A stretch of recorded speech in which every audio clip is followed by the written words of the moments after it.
Hello friends, இந்த வீடியோவில் செமிகாலன்ஸ் பற்றி தான் நான் உங்களுக்கு சொல்லித்தர போகிறேன். செமிகாலன்ஸ்னால் உங்களுக்கு நார்மலாக என்னென்னு தெரியும். அதை பற்றி என்னடா சொல்லித்தர போகிறாங்க அப்படின்னு நீங்கள் நினைக்கலாம். ஸோ செமிகாலன் வந்து பார்த்திங்கன்னா ப்ரோக்ராமிங் லாங்குவேஜில் ஒரு மெயினான ரோல் வந்து ப்ளே பண்ணுது.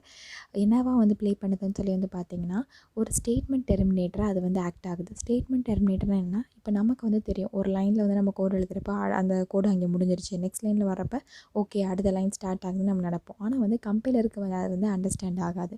ஸோ கம்பைலருக்கு புரிகிற மாதிரி நம்ம சொல்லணும் இல்லையா? அதனால தான் வந்து பார்த்திங்கன்னா செமிகோலன் வந்து யூஸ் பண்ணுறாங்க. ஸோ செமிகோலன் வந்து என்ன பண்ணும் அப்படின்னா வந்து கம்பைலர்கிட்ட சொல்லும், இந்த மாதிரி இந்த லைன் வந்து இங்கே முடிஞ்சிருச்சு அப்படிங்கிறத வந்து இன்ஃபார்ம் பண்ணும். அப்போ அந்த செமிகோலன் மூலிமா தான் நம்ம சொல்ல முடியும். அதுக்கு தான் வந்து பார்த்திங்கன்னா வந்து செமிகோலன் வந்து யூஸ்ஃபுல் ஆகுது. அதே மாதிரி வந்து பார்த்திங்கன்னா நம்ம ப்ரோக்ராமிங் லாங்குவேஜில் எழுதக்கூடிய ஒவ்வொரு லைன் ஸ்டேட்மெண்ட்டையும் வந்து பார்த்திங்கன்னா எண்ட் பண்ணுறப்ப முடிக்கிறப்ப கண்டிப்பாக செமிகோலன் வச்சு தான் முடிக்கணும்.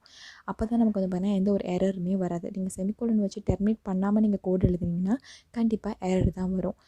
இப்போ கீழே வந்து பாருங்கள், உங்களுக்கு 2 எக்ஸாம்பிள் காமிச்சிருக்கேன். முன்னாடியே வந்து ஹலோ வேர்ல்டு ப்ரோக்ராமில் இதை நான் வந்து எழுதியிருப்பேன் இந்த 2 லைனையும். ஸோ பிரிண்ட் ஆஃப் அப்படின்னு சொல்லிட்டு இந்த டபுள் கோட்ஸ் ஹலோ வேர்ல்டுன்னு கொடுத்து முடிக்கிறப்ப கண்டிப்பாக செமிகோலனை முடிச்சிருப்பேன்.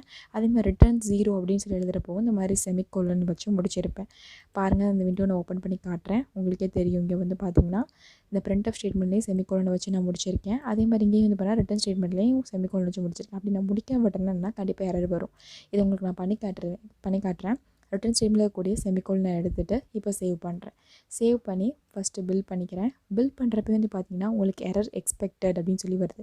அதுவே உங்களுக்கு காட்டுது என்ன எரர் அப்படிங்கிறத பாருங்கள். செமிகோலன் பிஃபோர் திஸ் டோக்கன் அப்படின்னு சொல்லி காட்டுது. அதாவது இந்த கர்லி பிரேசஸ்க்கு முன்னாடி இந்த இடத்துல உங்களுக்கு பாயிண்ட் பண்ணி காட்டுது பாருங்கள், ரெட் கலர் ட்ரையாங்கில். ஸோ இந்த லைனில் தான் உங்களுக்கு எரர் இருக்குது அப்படிங்கிறது உங்களுக்கு தெரிஞ்சிருது.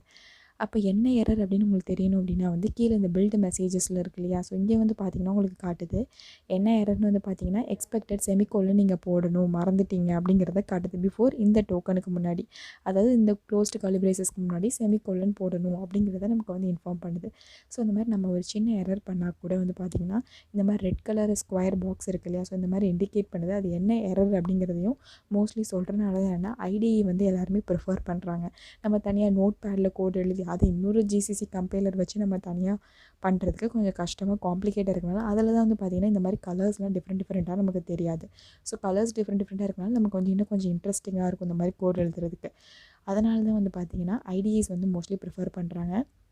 இப்போ நான் மறுபடியும் சேவ் பண்ணிவிட்டு பில் பண்ணுறப்போ வந்து பார்த்திங்கன்னா பில்டு ஃபினிஷ்ட் உங்களுக்கு எந்த எரர்லையும் வருது. அதே மாதிரி தான் வந்து பார்த்திங்கன்னா இந்த ஸ்டேட்மெண்ட்டுக்கும் நான் வந்து அதை எடுத்து விட்டுட்டு பண்ணுறேன் பாருங்கள், பிரிண்ட் ஆஃப்க்கும். இப்போ சேவ் பண்ணி பில் பண்ணுறேன். பில் பண்ணுறப்போ எனக்கு என்ன காட்டுது பாருங்கள். இப்போ இந்த லைனில் நான் பார்த்தீங்கன்னா எரர் இருக்குது அப்படிங்கிறதுனால எனக்கு இங்கே வந்து அந்த ரெட் கலர் ஸ்கொயர் பாக்ஸ் வந்து காட்டுது. அதே மாதிரி வந்து பார்த்திங்கன்னா எரர் எக்ஸ்பெக்டட், இதே மாதிரி செமிகோலன் வந்து தேவைப்படுது. அது எங்கன்னா பிஃபோர் ரிட்டன், அதாவது ரிட்டன் ஸ்டேட்மெண்ட்டுக்கு முன்னாடியே நீங்கள் செமிகோலன் கொடுக்கல அப்படிங்கிறது நமக்கு எந்த லைனில் வேணும் எல்லாத்தையும் லைன் 4ல் இங்கே பாருங்கள், லைன் நம்பர் 4ல் இந்த எரர் மெசேஜ் இது நீங்கள் போடணும், இந்த ஸ்டேட்மெண்ட் முன்னாடியெல்லாம் தெளிவாக எக்ஸ்பிளைன் பண்ணுறதுனால தான் ஐடியை ப்ரிஃபர் பண்ணுறாங்க.